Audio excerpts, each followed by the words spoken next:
사도행전 강의 135번째 시간으로 바울의 자기 변론이라는 제목으로 하나님 말씀을 전하겠습니다. 이 사도 바울을 죽이고자 하는 유대인들은 바울을 정치적으로 로마의 유해한 인물로 몰아가기 위해서 애를 쓰고 있었습니다. 그것은 예수님도 다르지 않았죠. 로마의 법에 따라서 로마의 반기를 든 반란을 획책한 그런 죄를 뒤집어 씌워서 예수님도 그리고 사도 바울도 그러한 죄목으로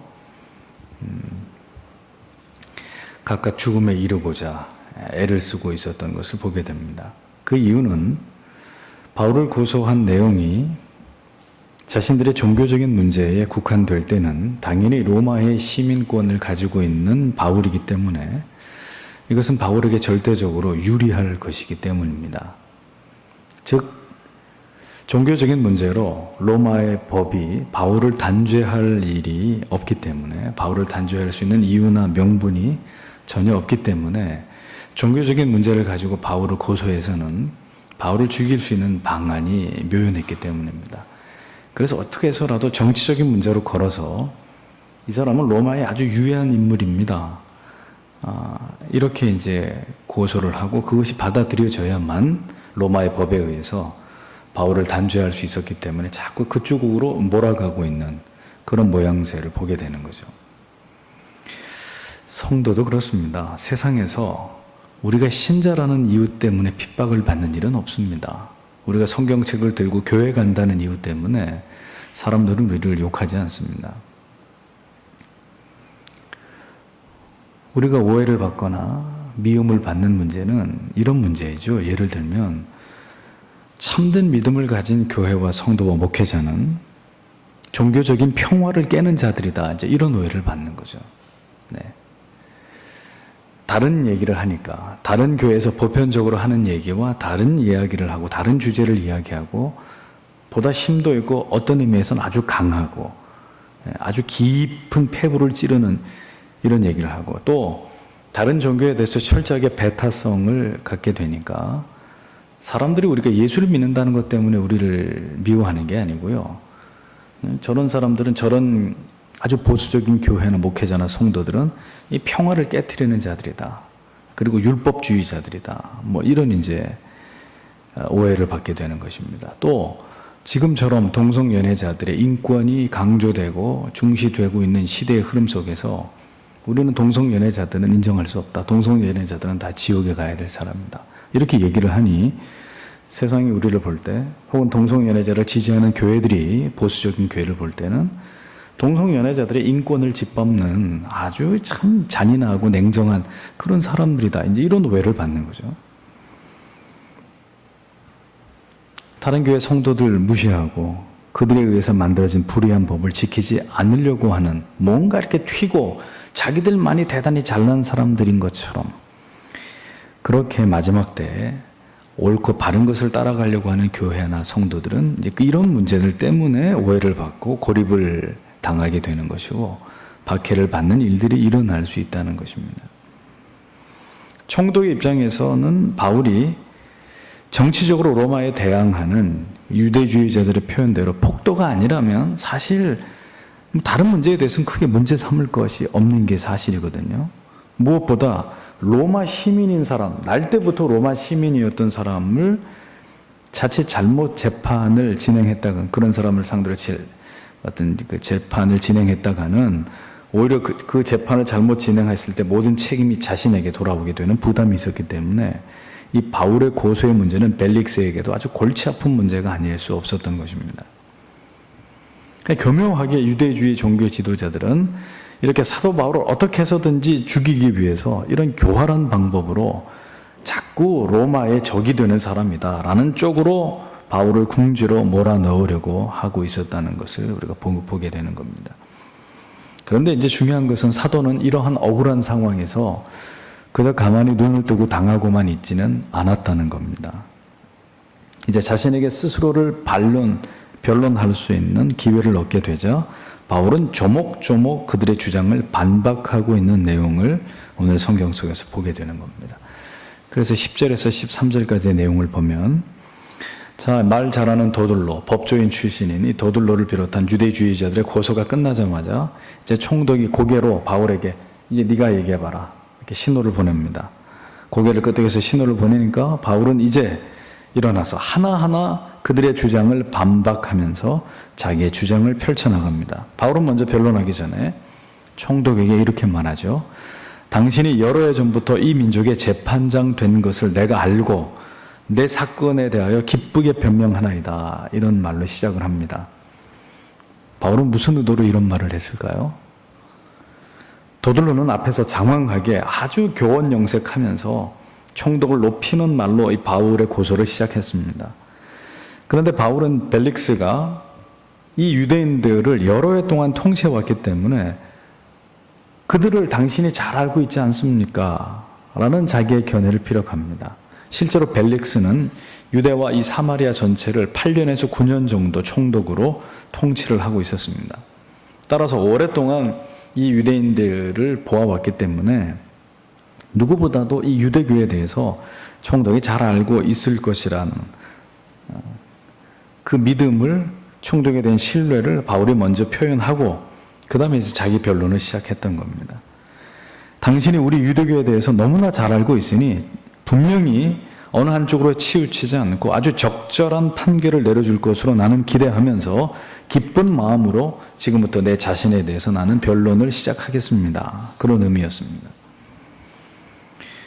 바울은 유대교를 잘 알고 있는 벨릭스가 도들로가 떠들어댄 말을 정확히 판단하고 있고, 그렇다는 사실, 그 믿음을 토대로 이제 자신이 아무런 잘못을 행치 않았다는 점을 증명하면서 도들로를 앞세운 이 유대주의 지도자들의 고소가 모두 다 거짓이라는 사실을 입증하려고 하고 있었던 것입니다.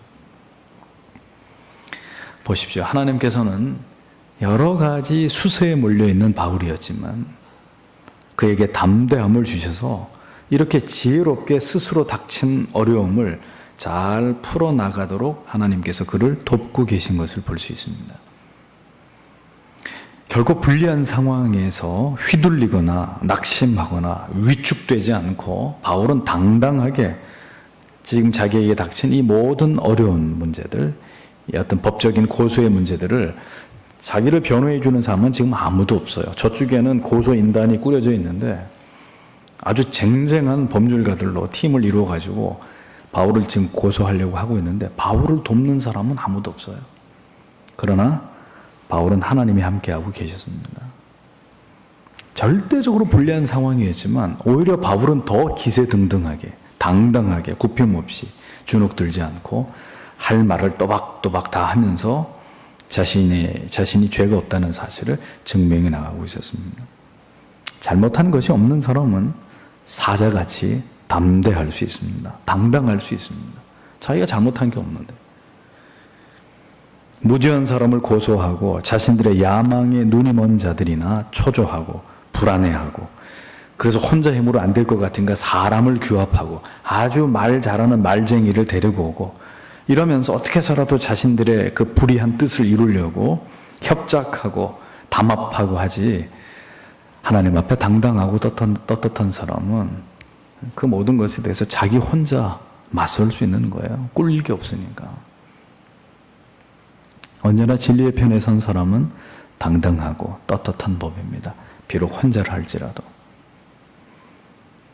성도는 하나님의 보응과 신원하심을 믿고 베드로 사도가 말한 대로 때로는 인내할 필요가 있습니다. 애매히 당하는 고난을 그냥 참고 하나님을 바라보면서 인내해야 될 때가 있습니다. 하지만 또 상황에 따라서 그게 어떤 사안이고 어떤 문제냐에 따라서 때로는 단호한 공격도, 그리고 철저한 방어도, 변론도, 탁월한 지혜를 가지고 이런 모든 상황에 대처할 수 있는 그런 사람들이 되어야 합니다. 하나님께서는 언제나, 여러분들이 잊어버리지 마셔야 될 사실은, 하나님은 언제나 하나님 편에 서 있는 자의 편에 서신다는 것입니다. 하나님은 언제나 성도의 편에 서십니다. 성도를 모함하려고 하고 고소하려고 하고 그렇게 하려고 하는 세상 사람들의 힘이 아무리 막강해도 뭐 유명한 변호사를 썼느니 줄을 댔느니 그런 소리 해도 다 필요 없습니다. 아무리 세상 사람의 힘이 막강해도 하나님은 성도의 편에 성도를 지키시는 분이시라는 것을 잊어버리면 안 됩니다. 하나님께서 우리에게 능히 이렇게 세상을 대항할 수 있는 능력 주시기를 기도하셔야 됩니다. 11절 이하에 보면 계속해서 바울의 자기 변론이 이어집니다. 그는 먼저 자신은 왜 예루살렘에 왔는지 그 목적을 분명히 밝힙니다. 그가 예루살렘에 올라온 목적은 그의 고소자들이 주장하는 것과 같이 무슨 소요 사태나 폭동을 일으키러 온 것이 아니라 뭐라고 얘기하죠? 11절에 예배하러 나는 예루살렘에 왔다. 이렇게 밝힙니다. 나는 예배하러 예루살렘에 온 것이다. 자신이 그 유대주의자들의 말들처럼 어떤 정치적인 목적을 띠고 예루살렘에 온 것이 아니라 나는 지극히 종교적인 이유와 목적에서 예루살렘에 온 것일 뿐이다. 이렇게 설명합니다. 그러므로 더들로의 고소의 내용은 전혀 나에게 해당되지 않는, 합당하지 않은 거짓이라는 것을 사도가 증명하고 있었습니다. 또 자기는 지금 예루살렘에 올라온 지 열 이틀밖에 안 됐다고 얘기합니다. 나는 예루살렘에 온 지 지금 10일밖에 안 됐습니다. 그런데 이 짧은 기간 동안에 무슨 예루살렘에 머물면서 내가 이 짧은 시간 동안 언제 사람을 규합해서 어떤 소란과 폭동을 일으켰다는 말인지, 그 12일 가운데 7일 동안은 야고보와 예루살렘 교회 장로들의 제안대로 성전에 가서 나시린들과 함께 그 정결 규례를 행했는데 내가 도무지 누구를 만나서 반란을 도모하고 소란을 준비할 수 있었겠냐고 반문하고 있는 거예요. 그게 어떻게 가능하겠는지 벨릭스 총독이 한번 생각해 보라 이거죠. 나를 고소하는 무리들 가운데 누구도 내가 성전을 벗어나서 누구와 말을 하거나 무리를 선동하거나 밖에 성에 나가서 사람들을 소란케 하는 것을 본 사람이 아무도 없음에도 불구하고 지금 더들로를 비롯한 제사장 아나니아와 그 장로들이 무고한 나에게 이러한 죄몫을 뒤집어 씌운 사실에 대해서 바울이 나는 그들이 말한 대로 그렇게 한 사실이 전혀 없다. 이렇게 자기 자신에 대해서 분명하게 자신의 알리바이를 밝히고 있는 겁니다. 그들이 나를 고소하는 내용 가운데 그 어떤 것도 그들이 증명할 수 있는 것이 없다는 점을 바울은 분명하게 총독 앞에서 밝히고 있는 거예요. 그냥 입을 다물고 다 내 잘못이요 그러고 있지 않았습니다. 한 것은 한 것이고 하지 않은 것은 하지 않은 것이다. 하나님 앞에서 옳은 것은 옳은 것이고 옳지 않은 것은 옳지 않은 것일 뿐이다. 성도의 태도는 바울처럼 이렇게 분명할 필요가 있습니다. 했다, 하지 않았다. 하지 않은 것을 했다고 말할 필요도 없고 한 것을 또 하지 않았다고 거짓말을 말할 이유도 없는 것입니다. 살아계신 하나님의 위대하신 그 하나님의 어미하신 재판장 앞에서 어떻게 성도가 감히 거짓을 말하겠습니까? 우리가 기억해야 될 것은 성도의 정직과 진실이 바로 세상이 제일 두려워하는 무기라는 거예요. 우리는 세상이 두려워서 정직하지 않으려고 해요. 진실을 말하지 않으려고 할 때가 있습니다. 하지만 그건 잘못 생각하는 거예요. 우리의 무기는 하나님 앞에서 진실된 거예요. 정직한 거예요.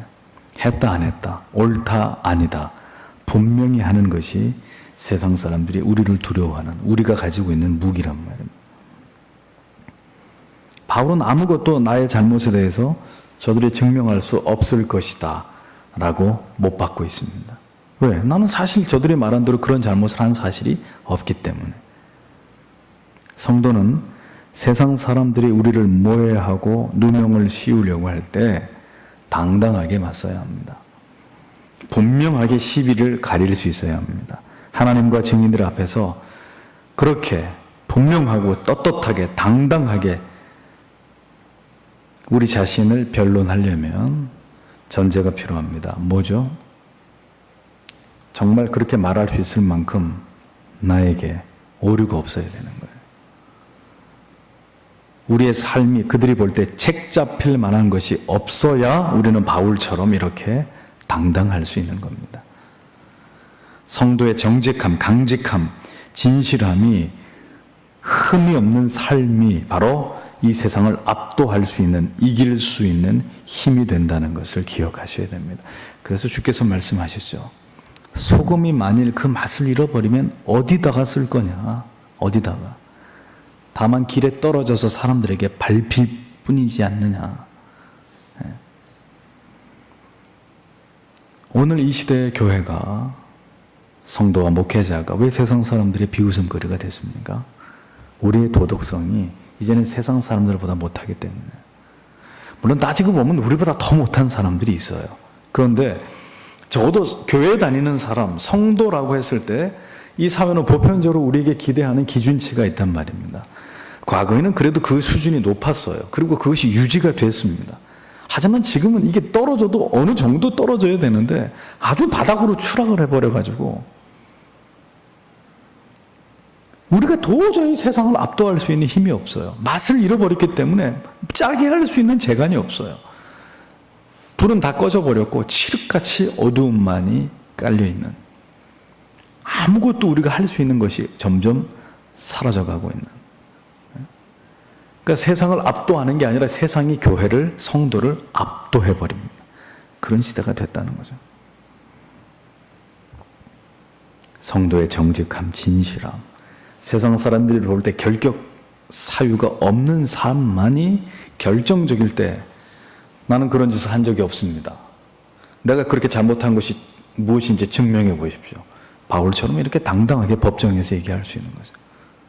들추면 들출수록 다 비리가 나오는 그런 크리스찬, 죽었다 깨나도 그렇게 말 못합니다. 그냥 매장당하는, 그대로 매장당하는 거죠.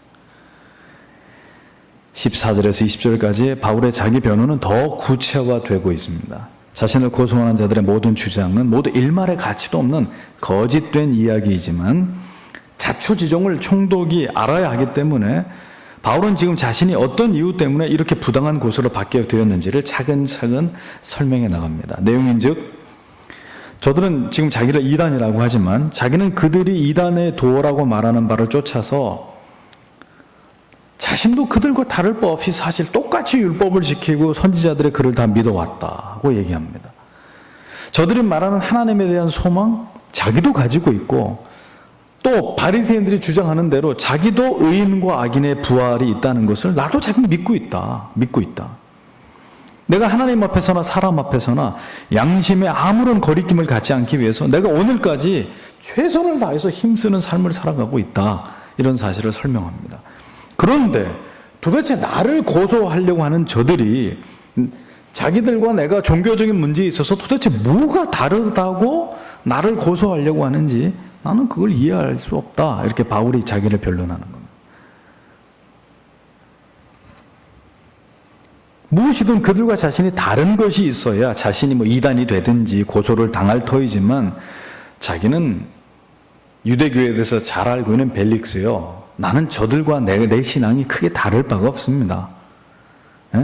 저들과 동일하게 나도 신앙의 열심을 가지고 율법을 지키고 하나님을 경외하고 부활이 있다는 사실을 믿은 것 외에는 난 잘못한 게 없습니다.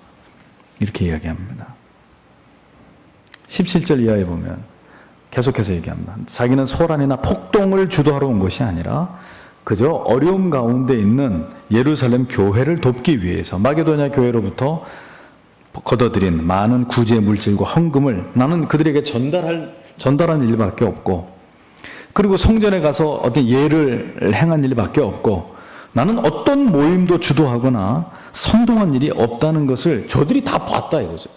내가 그렇게 한 것을 저들이 다 보았음에도 불구하고 아시아의 지역에서부터 자기를 쫓아왔던 일부 유대인들이 말도 되지 않는 이유를 들어서 지금 총독에게 고소를 한 것일 뿐입니다. 그러니까 최종 변론을 하는 거죠. 자기 자신에 대해서. 다 이렇습니다. 이런 일이었다는 이야기를 소상하게 총독에게 이야기합니다. 있는 그대로, 사실 그대로, 더하거나 빼지도 않고 바울은 예루살렘에 올라와서 그가 행한 모든 일을 소상하게 총독에게 다 설명을 했던 것입니다. 내가 정말 잘못한 일이 있다면 아시아에서 온 유대인들이 당신 앞에 와서 송사하는 것이 맞겠지만 만약 내게 잘못한 것이 없다면 내가 재판을 받을 때 내가 뭘 도대체 잘못했으며 옳지 않은지를 밝히라고. 이렇게 말하고 바울은 오히려 담대하게 벨릭스에게 이것을 제안합니다. 밝히라고. 누구든지 와서 내가 뭘 잘못했는지 얘기하라고.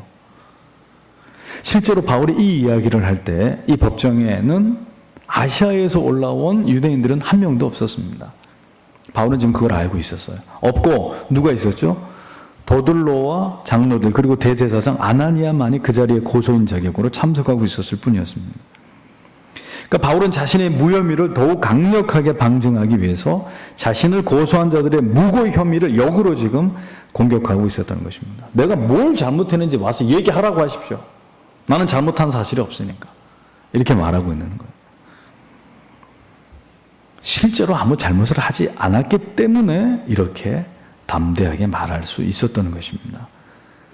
하나님 앞에서도 그들을 고소한 자들 앞에서도 총독 앞에서도 바울은 두려울 게 없었습니다. 다시 말씀드리지만 여러분들이 어떤 말을 하려고 할 때는 꼭 기억하셔야 됩니다. 하나님이 보실 때 내 말이 책잡을 하나님이 보실 때 이 합당한 말인가? 내가 이 말을 할 때 하나님이 보실 때 그래 너는 그렇게 말할 자격이 있다. 너는 그렇게 말할 자격이 있어. 내가 이 말을 공회 앞에서 할 때 목회자나 다른 성도님들이 당신의 말이 맞소. 당신은 충분히 그렇게 말할 수 있는 자격이 있는 사람. 이렇게 인정해 줄지 당신이 무슨 자격이 있다고 그런 얘기를 하냐고. 이렇게 말하지. 하나님께서는 그렇게 말씀하시지 않지만 너나 잘해라. 너나. 만약에 하나님이 그렇게 하실 것 같으면 그건 얘기해봐야 아무 소용이 없는 얘기가 되는 거예요. 예, 오히려 나의 그 어떤 허물과 추함을 드러내는 얘기밖에 안 되는 거죠. 내가 무언가를 얘기하려면 나의 주장을 하려면 하나님 앞에서도 공회 앞에서도 성도들 앞에서도 내게 결격 사유가 없어야 돼요. 그래야 하나님께서도 옳은 말이다. 너의 말은 합당한 말이다. 모든 교회도 그분의 말을 옳소. 그대 말이 옳소. 그대 지적이 지당하오. 그렇게 되는 거 아니겠습니까?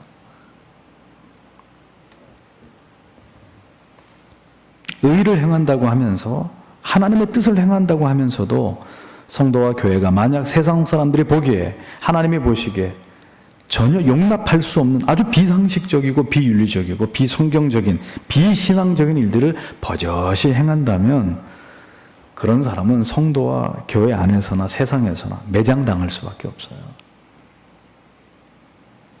누가 그 사람 말을 믿겠냐 말이에요. 누가 그 사람 말을 들어주겠냐고. 당신이야 똑바로 하셔. 그런 얘기 안 하겠습니까?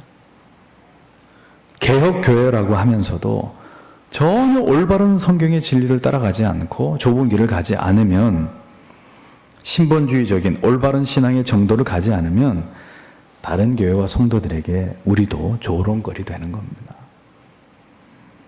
개혁주의 교회와 목회자들의 몰락, 그들의 타락은 저 복음주의 교회의 타락보다 더 치명적입니다. 왜요?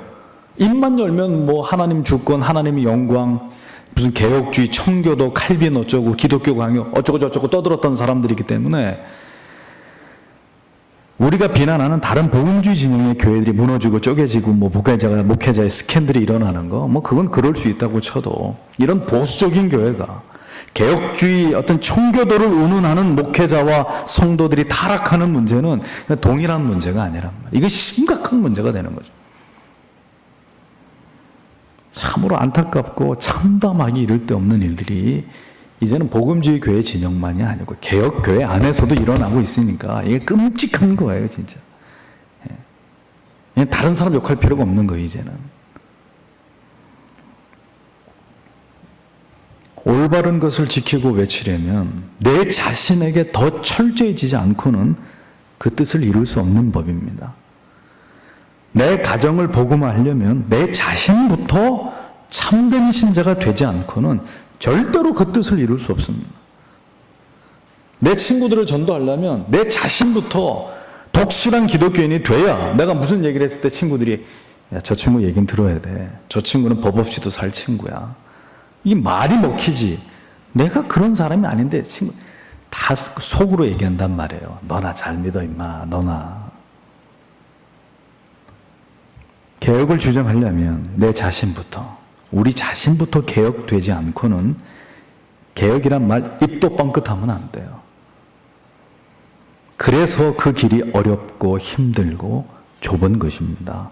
누구도 그렇게 살 자신이 없고 그렇게 살고 싶지 않기 때문입니다. 자신도 없고. 그러나 여러분 성경을 통해서 기독교의 역사를 통해서 보십시오. 그렇게 위대한 신앙의 길을 걸어간 사람치고 사도 바울처럼 이렇게 자신에게 철저하지 않았던 사람 단 한 사람이라도 있으면 꼽아 보십시오. 다른 사람에 대해서는 철저하고 자기 자신에게는 유에 빠진 그런 사람치고 교회에서의 위대하게 쓰임받은 별처럼 빛나는 인물이 누가 있냔 말이에요. 아무도 없어요. 자기 자신에게 모두 철저했고 그 자기의 삶으로 진리를 증명하고 입증하려고 했던 모두 다 그런 삶을 살았던 사람들을 하나님이 쓰셨고 영광을 받으셨지. 그렇게 남다른 길을 걸어갔기에 남다른 영향력을 미치고 한 시대에 하나님께 쓰임받는 일꾼들이 될 수 있었던 것입니다. 바울은 당당하고 굽힘 없이 이렇게 말합니다. 21절을 보십시오. 21절 내용은 오직 그들이 할 말이 있다면 내가 죽은 자의 부활에 대해서 말한 사실 때문에 신문을 받는 것이다 라고 말할 수밖에 없을 것이다. 이런 의미입니다. 그러니까 바울이 말하고 싶은 가장 중요한 핵심은 바로 이것입니다. 결국 어떤 상황에서도 누구 앞에서도 이 말을 하기 위해서 바울은 때로는 매를 맞기도 했고 때로는 갇히기도 했고 때로는 자신이 가진 특권을 내세우기도 하고 자신을 굽힘 없이 당당히 변론하기도 했는데 그가 말하고 싶은 주제의 핵심이 무엇이었느냐? 바로 여기 나오죠? 21절에 뭐죠? 죽은 자의 부활. 죽은 자의 부활. 누구를 얘기하는 겁니까?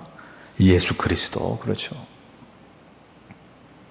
그는 오직 이 하나의 일념으로 그가 어떤 일을 당하든지 무엇을 하든지 예수 그리스도의 복음을 전하는 일을 위해서 이 모든 것들을 사용하고 있습니다. 그리고 감당하고 있습니다. 대가를 치릅니다. 그 과정을 통과하고 있는 것을 보여줍니다. 이유는 단 하나예요. 자기 살라고? 아닙니다. 자기 살라고 나는 로마 시민이요. 밝히지 않았습니다. 지금 자기 살려고 변호하고 있는 게 아닙니다. 뒤로 갈수록 이것이 더 분명해지지만 바울은 어떤 상황 누구를 만나서라도 그가 죽는 마지막 순간까지 하고 싶은 말이 있었어요. 그게 뭐냐? 예수 그리스도의 십자가, 그의 죽으심과 부활. 그 얘기를 하고 싶었던 거예요.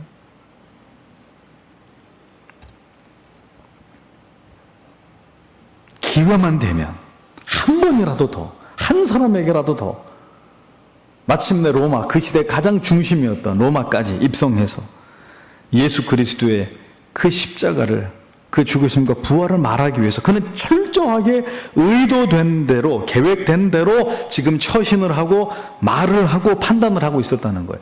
바울이 우발적으로 위기를 모면하려고 자기가 가지고 있는 모든 카드를 막 사용하고 있었던 것이 아니고, 우리는 그렇잖아요. 우리가 위기에 처하면 모든 카드를 다 꺼냅니다. 없는 카드도 만들어서 거짓말도 행하면서 우리는 위기를 모면하려고 하는데, 바울은 지금 철저하게 계산된 상황에서 하나씩 자기 카드를 꺼냅니다.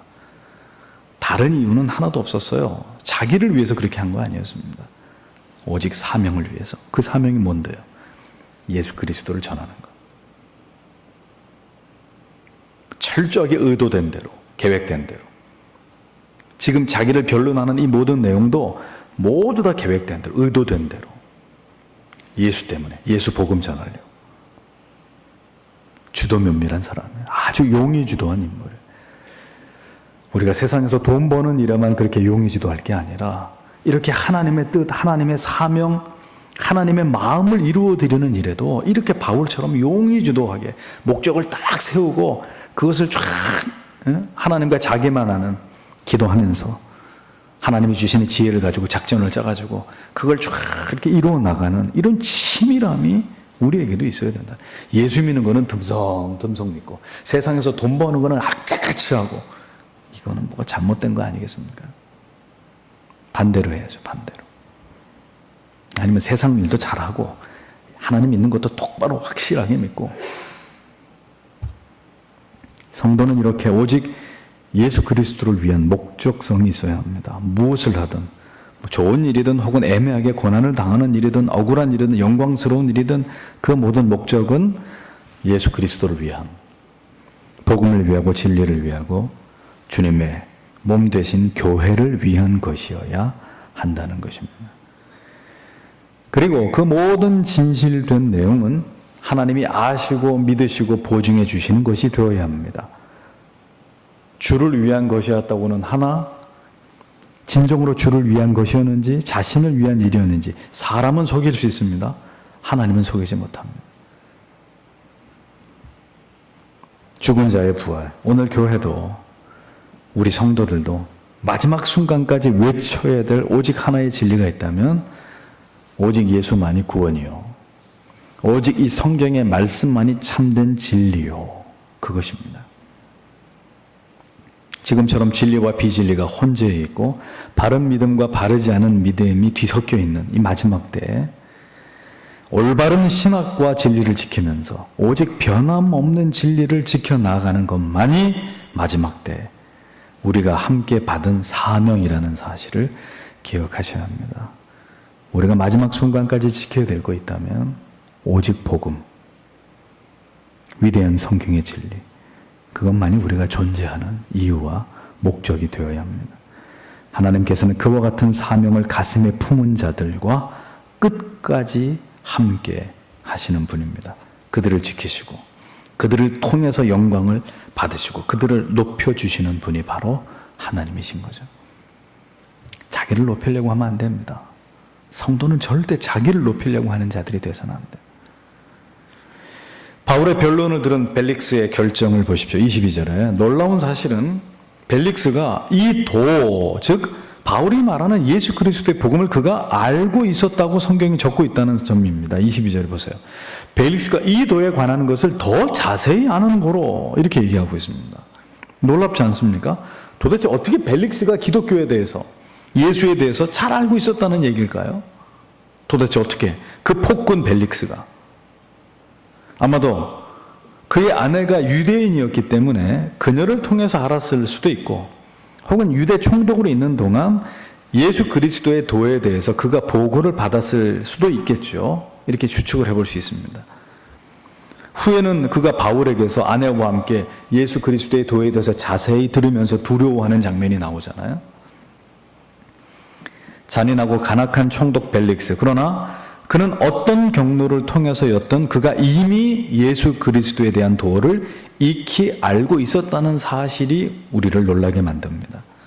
그렇다고 해서 그가 성도란 얘기는 아닙니다. 벨릭스가 성도다, 그건 아니에요. 또 예수 그리스도의 도에 깊이 심취했던 자라는 말도 아닙니다. 그런 건 아니에요. 그러나 중요한 것은 지금 그의 양심이, 자, 바울의 자기의 변론을 듣고 그 전에 더둘로의 고소를 들었는데 더둘로의 일당의 말보다는, 이 더둘로의 이 무리들의 말보다는 이 사도 바울이 하는 말이 더 신뢰할 수 있는 말이라고 정도까지는 벨릭스가 자기 양심에서 판단할 수 있는 정도는 됐다는 거예요. 그러니까 이 두 쪽의 얘기를 다 들어본 이후에 벨릭스의 마음이 상당 부분 누구에게로 기울고 있다는 겁니까? 더둘로가 아니고 바울을 고소한 일당들에게 마음이 기울어지는 게 아니라 그렇게 아첨을 떨면서 막 얘기를 했는데도 니들 얘기는 다 거짓말이고, 듣고 보니 바울 얘기가 맞네. 벨릭스의 총독의 마음이 바울에게로 이렇게 기울고 있었다는 것을 보여주는 거예요. 바울이 아무런 잘못이 없다는 것을 벨릭스의 마음에도 그것을 알고 있었다는 의미입니다. 그럼에도 이제 벨릭스는 정치꾼 아닙니까? 그러다 보니 많은 무리의 유대주의자들과 또 그들이 여기서 동요를 일으킬까봐 그걸 의식해서 당장 바울의 무죄를 선고하지는 못합니다. 그리고 지금 천부장 루시아가 이리 오고 있으니까 그가 여기 당도하면 그때 이 사건을 다시 다루겠다고 해놓고 밀어놓는 거예요. 뒤로 다시 밀어놓습니다. 그러면서 벨릭스는 사도에게 호의를 베풀어 주죠. 23절을 보십시오. 백부장을 명하여 바울을 지키되 자유를 주며 친구 중 아무나 그를 수종하는 것을 금하지 말아라. 이렇게 이야기합니다. 편안하게 있게 해라. 다른 죄수처럼 꽁꽁 묶어놓지 말고 자유롭게 돌아다니게 내버려두고, 누군가 이 바울을 와서 이렇게 수종을 들려고 하거든 그 금하게 하지 말아라. 금하지 말고 누구든지 와서 바울을 수종 들도록 용납해 주라 라고 상당한 호의를 베풀어 줍니다. 누가 벨릭스의 마음을 그렇게 만들었을까요? 이 화려한 변호사의 고소보다, 이 법조인의 고소보다 진솔하게 이야기한 하나님의 종, 판결자의 마음이 바울에게로 기울고 있었는데 누가 그렇게 만들었냔 말이에요. 누가? 하나님께서 그렇게 하신 거죠. 자신의 종을 위해서.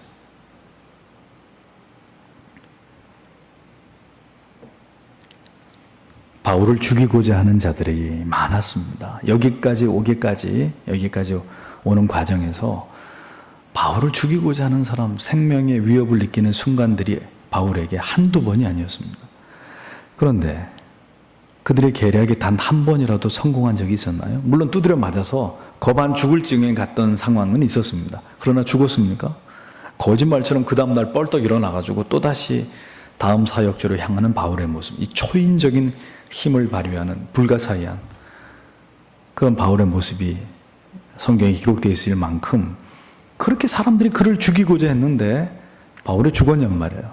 아니에요. 절대로 죽지 않아요. 불사신 같은 사람. 승자는 번번이 바울을 죽이고자 했던 다수가 아니라 하나님이 붙드시는 사도 바울. 언제나 승자는 바울이었습니다. 로마의 장교와 군사와 심지어 로마의 고위 관리까지 바울을 돕고 그에게 지지를 보내고 그를 보호해주고 있었습니다. 이유는 바울이 잘생겨서요? 좋은 백이 있어가지고요? 아닙니다. 하나님이 바울 편에 서 계셨기 때문입니다. 바울에게는 예수 그리스도의 복음이 전부였고 하나님은 그런 자신의 종 바울이 너무 귀하고 그 종을 사랑했기 때문에 하나님이 언제나 바울의 뒤에 든든히 버팀목이 되고 계셨기 때문에 그렇게 죽이려고 해도 그들의 모든 계획은 다 실패로 돌아갔다는 것입니다. 이걸 보면 뭘 알 수 있죠? 우리의 사명이 다하지 않는 한 성도와 교회는 절대로 망하지 않는다는 겁니다. 네. 우리의 사명을 다하지 않는, 우리의 사명이 끝나지 않는 한, 하나님이 우리를 붙드시는 한, 우리가 격길로 행하거나 미가의 가족들처럼 난장판이 돼버리는 그런 지경으로 가지 않는다면 하나님의 끝까지 우리와 함께 하시고 이 험한 세상 가운데서 앞으로의 모든 상황이 이보다 더 좋아질 거란 전망보다는 더 나빠질 거라는 전망이 지배적인 그런 마지막 시대이지만 그렇다 하더라도 하나님은 절대로 우리를 포기하시지 않는다는 거예요. 세상 가운데서 하나님은 우리를 끝까지 지키신다는 겁니다. 우리가 하나님 편에 서 있는 한, 우리에게 예수보다도 더 귀한 것이 없다는 고백이 우리의 심장에서 사라지지 않는 한, 하나님은 끝까지 어떤 어려움 속에서도 하나님은 우리를 지지해 주시고 붙잡아 주시고 지키신다는 사실을 기억하셔야 되는 것입니다. 단 우리가 진실로 진리의 편에 서 있을 때, 하나님이 기뻐하시는 도를 행하고 있을 때, 우리에게 하나님의 영광을 위한다는 타협할 수 없는 사명을 우리가 지키고 있을 때 하나님은 반드시 우리를 지키시는 분이시라는 사실을 기억하십시오. 두려워할 필요 없습니다. 솔직히 사도 바울도 많이 두려웠을 겁니다. 하지만 여기까지 오는 과정에서 그 모든 위기의 순간마다 하나님이 그를 붙들어 주셨던 기억, 그 생생한 기억이 그에게 다 저장이 되고 있었기 때문에 시간이 갈수록 바울이 점점 더 담대해졌을 거라는, 원래 처음부터 간이 이렇게 다른 사람보다 한 3배 정도 큰 사도가 아니었고, 그렇게 하나님이 어려운 순간마다 지켜주시고 보호해 주시고 기가 막힌 길로 피할 길을 열어주셔서 하나님이 그렇게 사도를 돕고 계신다는 것을 소름이 돋도록 순간순간 경험했던 바울이었기 때문에 시간이 갈수록 이제는 가이사 앞에 가서도 눈 하나 깜짝하지 않고 담대하게 복음을 말할 수 있을 만큼 그렇게 그가 점점 더 믿음의 사람으로 세워져 갔다는 사실을 우리가 보게 되는 거죠. 하나님이 함께 할 때 초라한 인생이지만 우리같이 초라하고 뭐 이렇게 내놓을 것 많지 않은 그런 인생이라 할지라도 하나님이 여러분들을 붙드신다면 이렇게 사도 바울처럼 한 시대 속에 깃발 날리는 하나님의 영광을 위해서 그렇게 쓰임 받는 자들이 되실 수 있다는 것 기억하시길 바랍니다. 바울처럼 당당하게 올바른 신앙의 도를 지켜서 행하고 굽힘 없이 그리고 세상에 책 잡을 것이 없는 힘든 일이지만 최선을 다해서 그러한 삶을 살아가는 성도와 교회가 되어야 할 것입니다. 그렇게 한다면 하나님도 끝까지 우리를, 이 교회를, 우리가 붙드는 이 진리를 세상 끝날까지 지켜가시도록 도와주실 줄 믿습니다. 그 사명 감당하고 우리 모두 주님 앞에서 만나는 동역자들이 되셨으면 좋겠습니다. 기도하겠습니다. 오늘도 이 말씀을 쭉 기억하시면서